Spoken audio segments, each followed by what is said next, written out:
حضرت ظہور فرمائیں گے تو مولا حسین گنبد پہ لگے ہوئے سرخ رنگ کے پرچم کو اتاریں گے۔ عرب دنیا کا دستور ہے جس کے خون کا بدلہ نہیں ہوتا اس کی قبر پہ سرخ جھنڈا لگاتے ہیں۔ امام حسین کے گنبد پہ جو سرخ رنگ کا جھنڈا لگا ہوا ہے نا، پرچم لگا ہوا ہے، وہ اسی لیے لگا ہوا ہے کہ ابھی خون کا بدلہ باقی ہے، اور بدلہ لینے والے صاحب بارث مولا کا فرزند، اور ایسا عظیم فرزند کہ جن سے مولا کو خود مولا حسین کو اتنا پیار ہے کہ جب ظہور فرمائیں گے نا امام مہدی تو رجعت سے حسین دوبارہ اٹھائے جائیں گے اور عالمی سطح پر امام حسین کی حکومت ہوگی۔ جی عالمی سطح پر امام حسین، کوئی بارڈر ختم نہیں ہوگا، بارڈر ختم ہو جائیں گے، پاسپورٹ ختم ہو جائیں گے، یہ شناخت ختم ہو جائے گی کہ مغرب والے لوگ اور ہیں اور مشرق والے اور ہیں، سب امام مہدی کے ہوں گے۔ ایک ہی اذان سنائی دی جائے گی، ایک ہی انداز کا مذہب ہوگا، امام مہدی کی پوری عالمی حکومت ہوگی، اور امام مہدی جب تشریف لے کر آئیں گے تو امام حسین دوبارہ سے لائے جائیں گے، امام کی رجعت ہوگی، امام دوبارہ اٹھائے جائیں گے، اور امام حسین جب امام مہدی کو ایک یہودی عورت سر پر پتھر مارے گی جس سے امام مہدی شہید ہوں گے تو امام حسین ہی امام مہدی کی نماز جنازہ پڑھائیں گے اور اپنے بیٹے کو اپنے ہاتھ سے دفنائیں گے، اور پھر پوری دنیا پہ حسین کی حکومت ہوگی۔ یہ ہے وہ عقیدہ رجعت۔ صلوات پڑھیں ذرا محمد و آل محمد پر۔ اس سے بلند اور بہتر صلوات نبی کی ذات پہ عطا فرمائے۔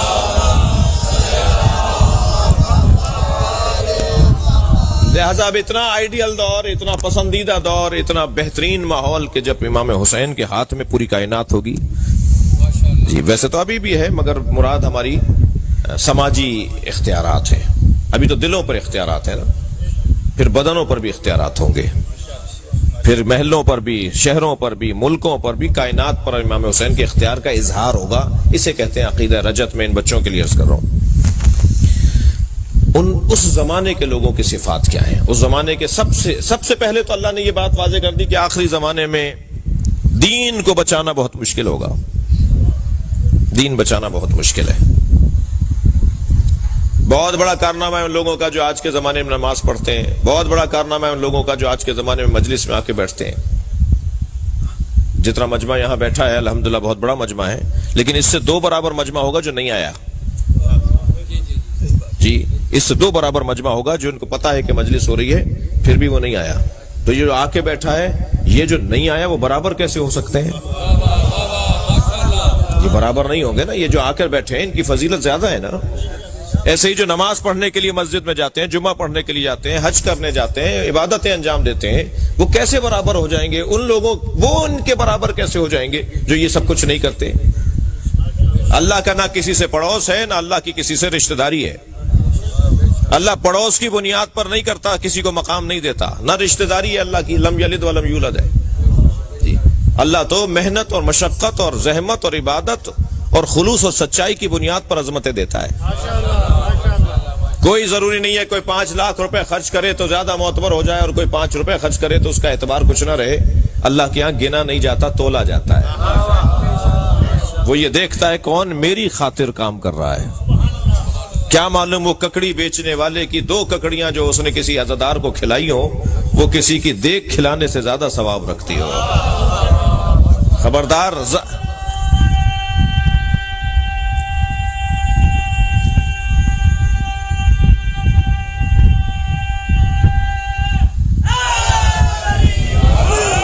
مجھے ظاہر کی بنیاد پر فیصلے نہیں کر رہے، ظاہر کو دیکھ کر۔ خبردار ظاہر پر فیصلہ نہیں ہوگا، باطن پر اور خلوص نیت پر فیصلہ ہوگا۔ اور جو میرے ہاتھ میں نہیں ہے کہ میں کسی کا فیصلہ کروں، کیا معلوم وہ سچا ہو اور میں سوچا ہوا ہوں کہ سچا نہیں ہے۔ ویسے بھی جس جگہ ہم بیٹھے ہیں نا، تھکے ہوئے تو نہیں ہیں آپ؟ جس جگہ ہم بیٹھے ہوئے نا، یہ جگہ اینک بدلنے کی جگہ ہے۔ یہاں بیٹھنے والوں کی دید تبدیل کروائی جاتی ہے، اینک تبدیل کروائی جاتی ہے۔ یہاں بیٹھنے والا وہ دیکھتا ہے جو حقیقت ہو۔ چشمے سر سے دیکھنے والے اور ہیں، چشمے جان سے دیکھنے والے اور ہیں۔ یہ فرش آزاد چشمے جان اور آنکھوں کو کھولتی ہے جو دل کی آنکھیں ہیں۔ بصارت سے بصیرت کا سفر ہے جو عزاداری سے نصیب ہوتا ہے۔ یہ فرش عزا پہ بیٹھنے والوں کی دید ہی کچھ اور ہے۔ میں ایک جگہ سے گزر رہا تھا، رستے میں سانپ بیٹھا ہوا تھا، میرے بڑھتے ہوئے قدم رک گئے، میں سوچنے لگا یہ موذی ہے، حملہ کرے گا۔ لوگ مجھے دیکھ کر آپس میں باتیں کرنے لگے، مولانا کو دیکھو بڑی شجاعت کی باتیں کرتے ہیں، بڑی تقریریں کرتے پھرتے ہیں، سانپ سے ڈر رہے ہیں۔ اب میں سوچنے لگا ان کے چڑھانے میں آؤں یا عقل مندی کا ثبوت دوں۔ بہت سارے لوگ ہوتے ہیں نا چڑھا کے غائب بھی ہو جاتے ہیں۔ ابھی میں کھڑا ہوا سوچ رہا تھا کہ ایک چھوٹا سا بچہ میرے برابر میں آ کے کھڑا ہوا، کہنے لگا مولانا یہ پلاسٹک کا سانپ ہے۔ جب مجھے معلوم ہوا نا پلاسٹک کا سانپ ہے تو میں نے اسی پر پیر رکھا، اسے کچلتا ہوا چلا گیا۔ معلوم یہ ہوا جب حقائق روشن ہو جاتے ہیں تو اقدامات بھی تبدیل ہو جاتے ہیں۔ جی ساری دنیا جس یزید سے ڈر رہی تھی، حسین اس کی حقیقت کو جانتے تھے۔ صلوات پڑھیں گے محمد و آل محمد۔ حقائق روشن ہوتے ہیں یہاں۔ خبردار کپڑوں کی بنیاد پر کسی کا احترام نہیں ہونا، خبردار گاڑیوں کی بنیاد پر کسی کو معتبر نہیں ماننا، بڑے بنگلوں کی بنیاد پر کسی کو بڑا نہیں ماننا۔ ہماری تو انداز ہی کچھ اور ہے، ہم تو لوگ ہی کچھ اور ہیں۔ ہم پر اگر کوئی غور کر لے تو وہ ڈبل پی ایچ ڈی ہو جائے۔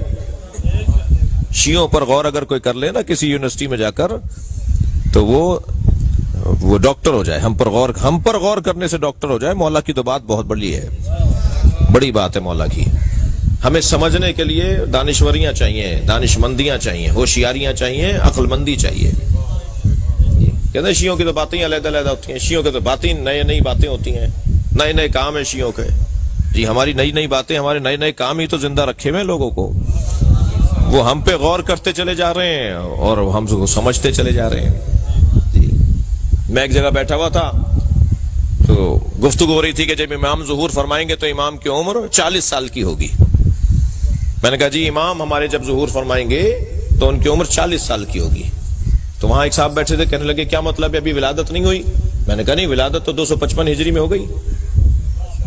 کہنے لگے جی مولانا 1441 چل رہا ہے، 1440 چل رہا ہے، یہ 1440 اور 255 ہجری 1150 سال ہو گئے۔ آپ کہہ رہے ہیں کہ جو ہے وہ 40 سال کے ہوں گے، کہیے 1150 سال کے ہیں تو پھر 40 سال کا کیا مطلب ہے؟ میں نے کہا نہیں، ہیں وہ 1150 سال کے مگر عمر 40 سال پہ رکی ہوئی ہے۔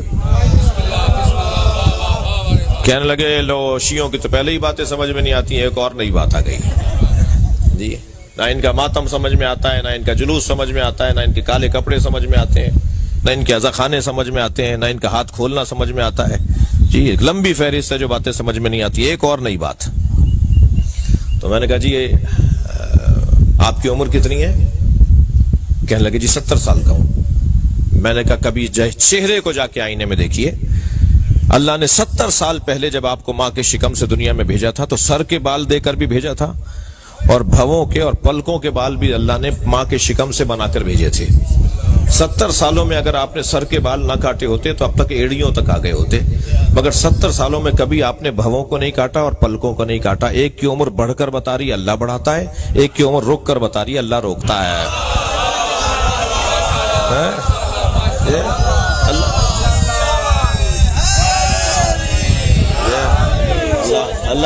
اللہ چاہے تو عمر کو روک دے، اللہ قادر ہے۔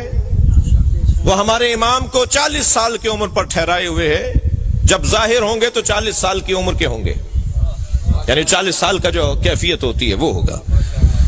تو عزیزان گرامی، ہم تو جو یہاں بیٹھنے والے کی میں بات کر رہا تھا کہ دید ہی کچھ اور ہے۔